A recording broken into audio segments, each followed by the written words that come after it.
काही वेळा आपण निशब्द होतो तसं झाल्यासारखं वाटतंय. आणि मी कार्यक्रमाची सुरुवात केली तेव्हा जे म्हटलं होतं की एक संस्कृत वचन आहे संगीताबद्दल की संगीत जे आहे ते आपल्याला परमानंद देतं.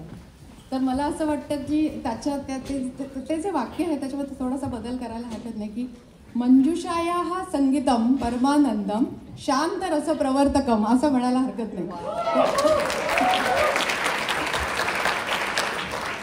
आणि मगाशी बोलता बोलता मंजुषाताई पटकन म्हणून गेल्या की तुझा आवाज चांगला आहे, गाणं शिकायला हरकत नाही. जरा मला असं वाटतं वा वा काय मंजुषाताईंकडनं मला हे मिळालं.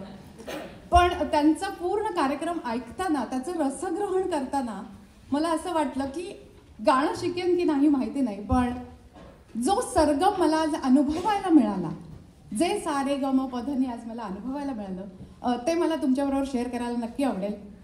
जर 1-2 मिनिटं तुम्हाला वेळ असेल तर प्लीज मी सगळ्यांना रिक्वेस्ट करते की प्लीज सगळ्यांनी स्थानबद्ध व्हावं. जो सरगम मला आज जाणवला आज मंजुषाताईंच्या गाण्यातून, त्या सरगमचं मला एक्सपिरियन्स तुमच्याबरोबर शेअर करायचा आहे. ताईंच्या गाण्यातला सा होता सात्विक स्वरांचा, रे होता रेशीम स्पर्शाच्या आठवणीसारखा चिरंतन मनात घर करून राहणारा, ग होता गगनभेदी स्वरांचा, तर म होता मनाला मोहून टाकणाऱ्या स्वरांचा, प होता परमानंद देणारा, तर ध होता धरेवरच्या सर्व प्राणीमात्रांच्या कर्णांना तृप्त करून जाणारा, आणि शेवटचा नी जो आपण आत्ताच अनुभवला तो नी होता निर्गुणाशीही एकरूप करण्याची अनुभूती देऊन जाणारा.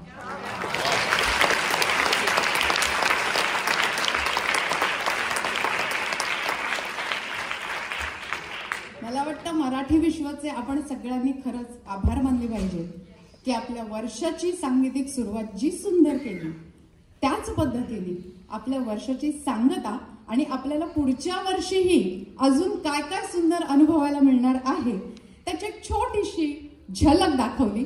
त्याबद्दल मराठी विश्व आणि मराठी विश्वचे सगळे बिओडी ह्याच्यासाठी एकदा जोरदार टाळ्या झाल्या पाहिजे.